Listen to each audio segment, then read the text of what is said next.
Good evening. You're now with me, Lorenzo Isaac, for TVS Nightline. We begin with this story. Sarawak welcomes plans to extend the Trans-Borneo Railway into Indonesia's Kalimantan region, calling it a strategic move to boost economic ties, trade and regional mobility across Borneo. Consul General of the Republic of Indonesia in Kuching, Dr. Abdullah Zulkifli, said the proposed link could significantly improve connectivity between Sarawak and Kalimantan, strengthening bilateral trade if implemented. According to him, cross-border cooperation, connectivity and regional economic development were among the main topics discussed during a courtesy call to Sarawak Premier Dato' Pendiri Tan Sri Abang Johari Tun Openg at the Satria Pertiwi complex.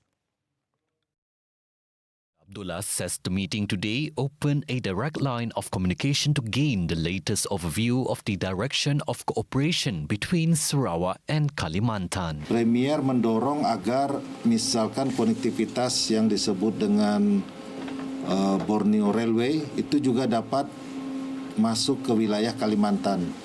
Jadi ini sebuah kesempatan yang bagus untuk mendorong kerjasama antara Kalimantan dengan pihak Sarawak sehingga Borneo ini sebagai sebuah kesatuan ekonomi dan bisnis dapat saling menguntungkan kepada semua pihak. Besides focusing on the trade and logistics sectors, he says attention was also given to strengthening long-term economic cooperation through the formation of business consortiums between Sarawak and Indonesia. Tentu kita awali dulu dengan forum bisnis dan investment sehingga peluang-peluang potensi energi hijau, green energy, carbon trade, dan kita ketahui juga bahwa Sarawak itu sudah mengekspor tenaga energi ke Kalimantan, Indonesia.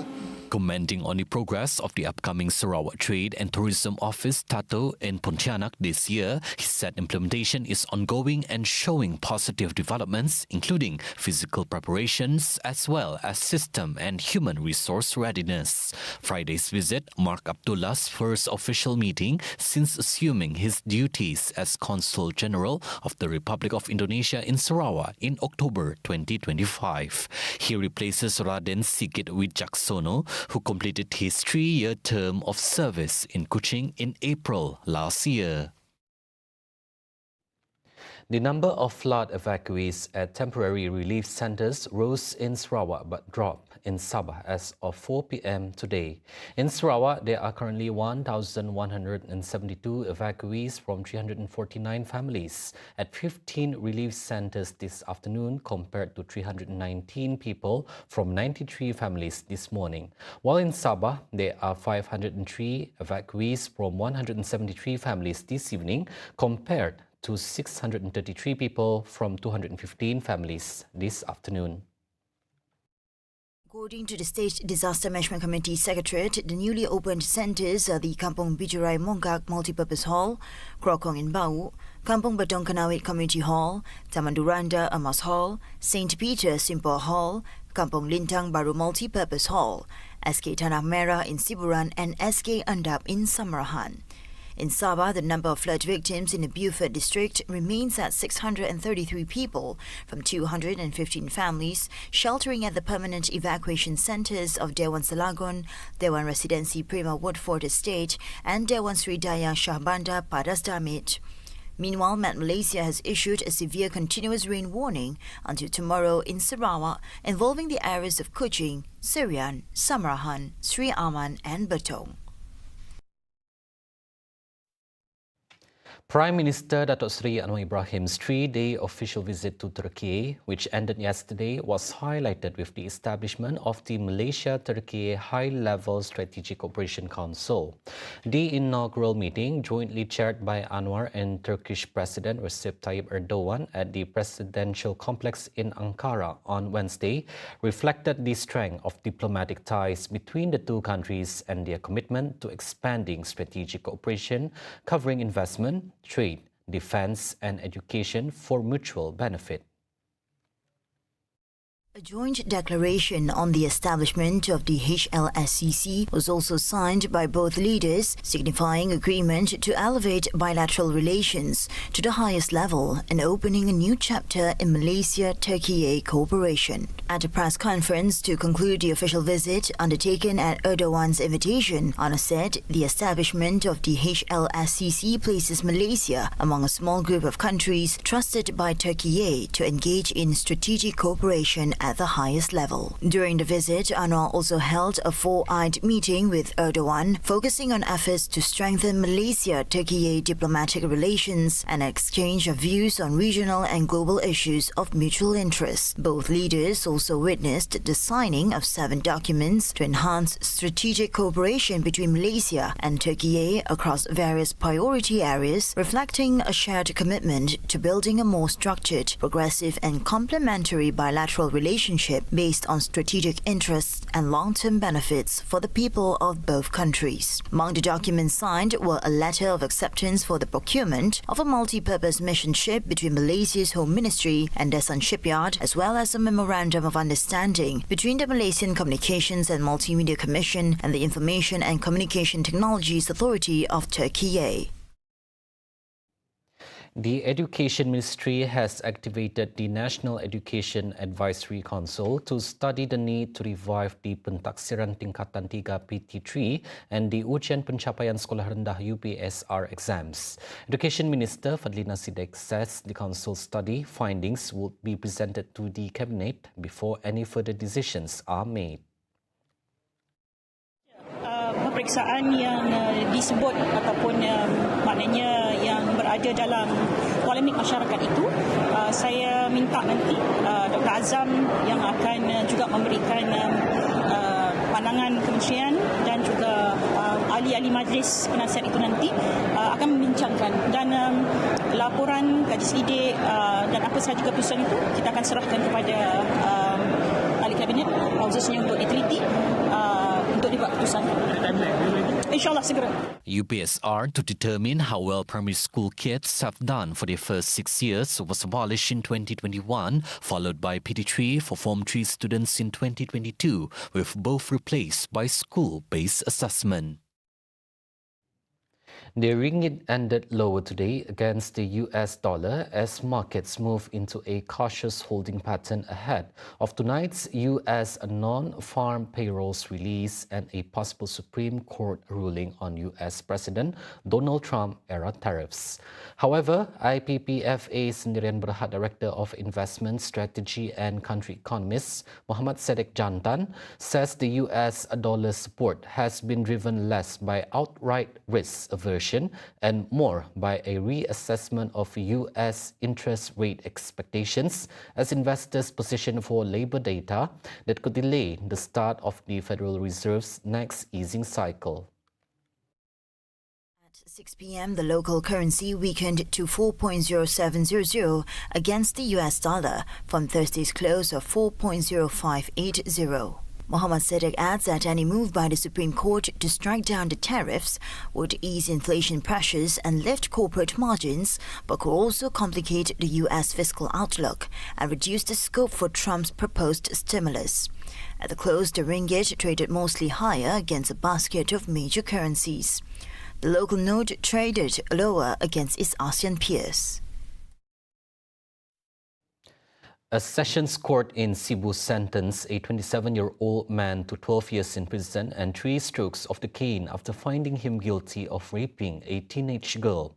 Delivering his decision, Judge Mushiri Piit ruled that the prosecution successfully proved its case against the accused beyond a reasonable doubt. The court took into account the fact of the case, the accused's plea for leniency and the public interest before imposing sentence. The accused, Samuel Mahmood from Sungai Kariot Nia, is charged with raping the victim, who was 15 years old at the time, at a hotel along Jalan Maju on November 11, 2024. He is convicted under Section 376(1) of the Penal Code, which carries a sentence of between 10 and 20 years imprisonment, along with whipping. In mitigation, Samuel, who was unrepresented, pleaded for a lighter sentence. However, Deputy Public Prosecutor Cynthia Amelda Jerry urged the court to impose a deterrent sentence, citing the seriousness of the offence and the fact that the victim is a minor. She told the court the assault caused lasting trauma to the victim and affected her family.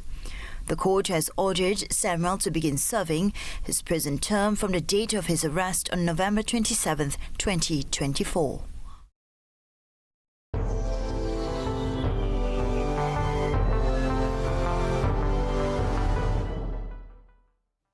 On to world news, Israel has carried out multiple strikes on Lebanon overnight, coming just days ahead of a key meeting between Beirut and international parties aimed at disarming Hezbollah. The Lebanese Health Ministry reported 2 people killed in the latest assault, which also destroyed a 3-story building. Lebanon's president has condemned the action, which he says undermines the effort to prevent escalation. RT correspondent Steve Sweeney tells us more from the scene of the aerial assault. 2026 has begun much as 2025 ended, with a new wave of Israeli airstrikes across Lebanon, leaving scenes of destruction and renewed fears of escalation. Israeli jets carried out strikes in southern and eastern Lebanon, targeting what Tel Aviv claims are Hezbollah and Hamas sites. Attacks that Lebanon says represent yet another violation of the 2024 ceasefire, which UNIFIL says Israel has breached more than 11,000 times. Earlier on Monday, the Israeli military issued evacuation orders for several border villages, including Hamara, Ain al-Tineh, Kafar Hatta and Anan, before launching strikes using fighter jets and drones. Among the targets were areas in the Bekaa Valley that Israel alleges were linked to Hamas operatives. A separate drone strike in the village of Braike reportedly injured 2 people Israel identified as Hezbollah members. Here in the coastal city of Sidon, a multi-story building was hit, with local media reporting mass casualties. As you can see, emergency crews are still working at the scene as nearby buildings and shops sustained heavy damage. This is an industrial zone. During the day, thousands of people are usually here. If the strike had happened during the day, it would have been a massacre. Massive material damage. People worked so hard here to build up their businesses. Now nothing can be done. We can only rest our hope on God. After the strike, my friends called me and told me what had happened. I came and saw the destruction. And this morning we came here and started dealing with the damage. As you can see, all these cables are lying on the ground. We cannot leave it like this. Now, there is no independent evidence to support Israel's claims. Both UNIFIL and the Lebanese army have previously stated that they have found no proof of weapons transfers to southern Lebanon or of Hezbollah regrouping there. Now, Monday's attacks follow a deadly Israeli strike on Sunday targeting a vehicle near Bint Jubel, killing 2 people, including a paramedic. Now, the latest escalation comes just days before a crucial Lebanese government meeting on the disarmament of Hezbollah, where senior officials and army commanders are expected to present progress on efforts to bring all weapons under state control, a policy strongly backed by both Washington and Tel Aviv. Lebanese officials have for months called for an arms monopoly under the Lebanese army as part of a wider stabilisation plan. But Israel's bombardment, including strikes north of the Litani River, risks overshadowing the political process and reigniting broader conflict. At the weekend, Hezbollah Secretary General Naim Qassem rejected calls for disarmament, describing them as part of what he calls an Israeli-American plan to weaken Lebanon's resistance. He said disarmament, while Israeli attacks continue, is unacceptable, insisting Israel must first comply with a ceasefire. Lebanese President Joseph Aoun said the latest strikes raise serious questions amid renewed calls for international pressure to uphold the ceasefire, as Beirut warns that any disarmament process must be negotiated internally and not imposed under the threat of war. This is Steve Sweeney for RT in Sidon, southern Lebanon. Those were the updates on TVS Nightline. I'm Lorenzo Isaac. Thank you for watching and have a good night.